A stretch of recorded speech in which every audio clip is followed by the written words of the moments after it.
Do you remember the pandemic years? Do you remember the inexorable, never-ending lockdowns? Do you remember people being investigated, fined and dragged away for breaking curfew, or even for Facebook posts?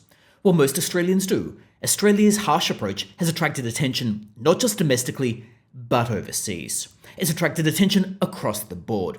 Even MMA fighters have noticed. Sean Strickland, for example, called Australia out.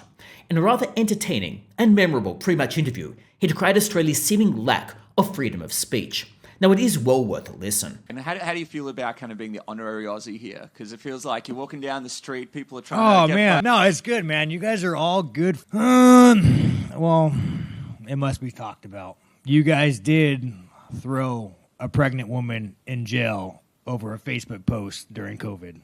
That must be talked about. Shame on you guys. How do you feel about that? Which woman was this? It was all over the news, man. How do you not know that? Well, Here's the thing, Australia. I would like you guys so much better if you had a freedom of speech. So if you could go ahead and make a freedom of speech like the greatest country in the world, we would get along better. I mean, how is that not standard with you guys? How do you not have a freedom of speech? Yeah, but but you as a country as a whole, like you literally, like you have a government could say, if you say something we don't like, we will throw you in prison. Are you confusing us with Russia or something? No, I'm not. I'm saying that there is a pregnant woman who was thrown in jail during COVID. I mean, who else? Do you guys remember that? Anybody else remember that? So, and again, I love Australia and I love the Australian people. But I think the moment Australia gets the freedom of speech, I'll like it more. Now, we can debate the merits of America's approach or Australia's approach to COVID and dealing with the pandemic. However, there is no denying that errors were made across the board, including in Australia. Therefore, many Australians want to know why the government made the decisions that it did, why the government was so heavy-handed, whether the measures were genuinely necessary, and whether we could have done better in hindsight. Now, some time ago, Anthony Albanese actually promised an inquiry into Australia's approach to COVID. He has now delivered it, or at least announced it, somewhat. However, there is a big problem. The big problem is the inquiry is a joke, and a couple of major aspects stand out like a sore thumb. For example, it excludes state premiers and their decisions from its inquiry. There's not going to be an investigation into what Dan Andrews or Anastasia Palaszczuk did. It looks as if the government is excluding Labour mates from the inquiry. Furthermore, the inquiry looks rather toothless. It isn't a royal commission, which had been alluded to in the past, rather it is an ordinary inquiry, and the approach to that has been rather odd. So let's dig a little bit into this, and if you've got any thoughts, well, definitely let me know that in the comments below. The first major issue is the ambit of the inquiry. The inquiry focuses on the federal government's response to COVID, rather than that of the states. But the big problem is many of the decisions were made at state level. Western Australia decided to shut its border. There wasn't a federal decision, there was a Western Australian decision. Victoria decided to do myriad lockdowns and have seeming rolling lockdowns that inexorably moved onwards. That was a Victoria decision. It wasn't a New South Wales decision or a federal decision, it was a Victoria decision. Each state handled COVID and the pandemic differently because the states were making the decisions about all of those things, ranging from lockdowns through to curfews through to many other aspects. The federal government had some responsibilities, of course. Responsibilities, for example, in relation to obtaining COVID vaccines. However, the federal government had no responsibility over the lockdowns. That was the state responsibility. Anthony Albanese, therefore, is sparing many of those premiers from the inquiry. And many of those premiers are ALP mates. Many of those premiers are Anthony Albanese's comrades. Many of those premiers are aligned with Anthony Albanese's worldview. Therefore, he appears to be sparing people like Dan Andrews or Anastasia Palaszczuk or the Western Australian government from this inquiry because it could be embarrassing. Now, granted, you've got other people such as Gladys Berejiklian, who is a Liberal Premier. However, she is A, long gone now, but also B, New South Wales reportedly handled COVID and the pandemic less badly than did the other states. So therefore the other states were the ones that could really lose out from the inquiry. He has, however, included the federal government in the inquiry. Therefore the inquiry looks like it's just going to be trying to target his predecessors. It looks like it's trying to target Scott Morrison. Now, Scott Morrison might have made mistakes. However, he would not have been alone. And he wasn't responsible for the lockdowns, which are the things that really set many Australians off. The inquiry, therefore, looks a little bit like a political hit job, rather than a real inquiry with a genuine interest in finding out the truth. Now, the problem, of course, is that the worst decisions during the pandemic were at the state level. The federal government, like I've indicated, certainly had its own issues. For example, there were delays in getting access to vaccines. Perhaps they could have been more strident, perhaps more assertive in getting access to vaccines earlier on.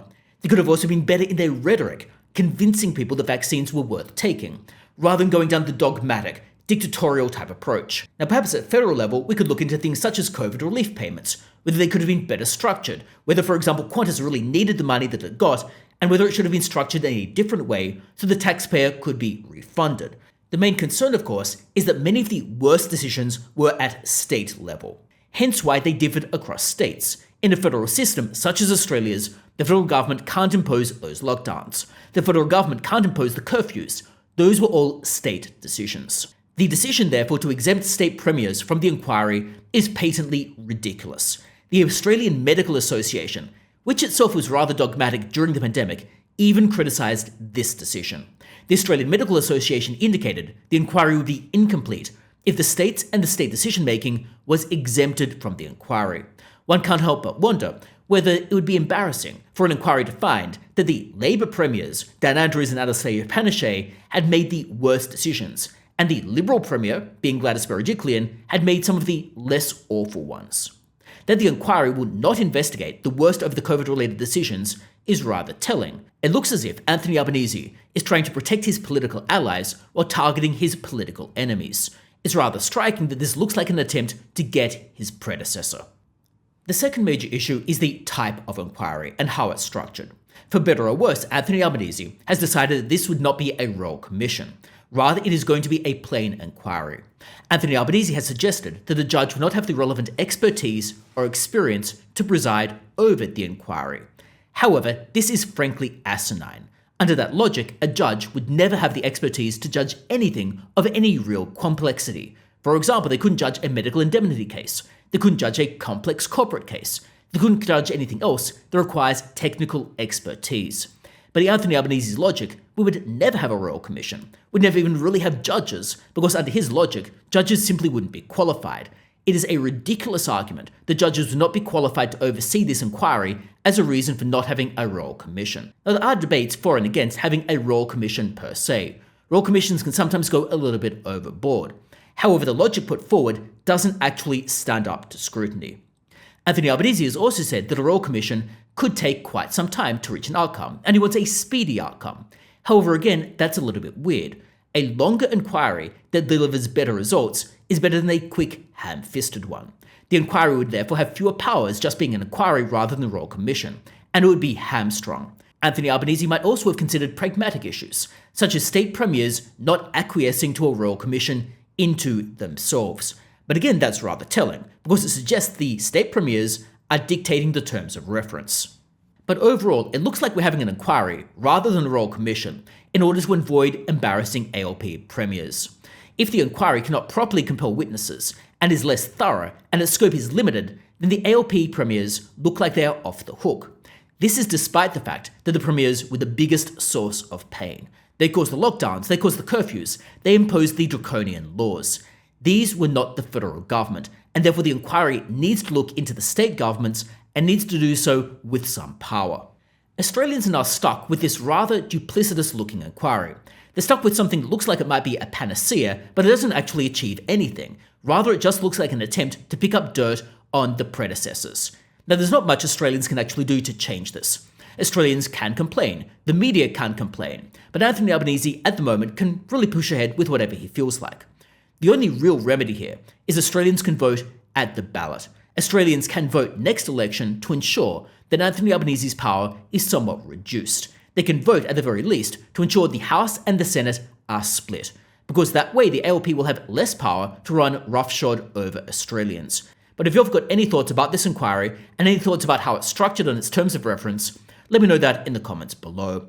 But otherwise, thanks a lot for tuning in. Don't forget to subscribe, and hopefully I see you next time as well.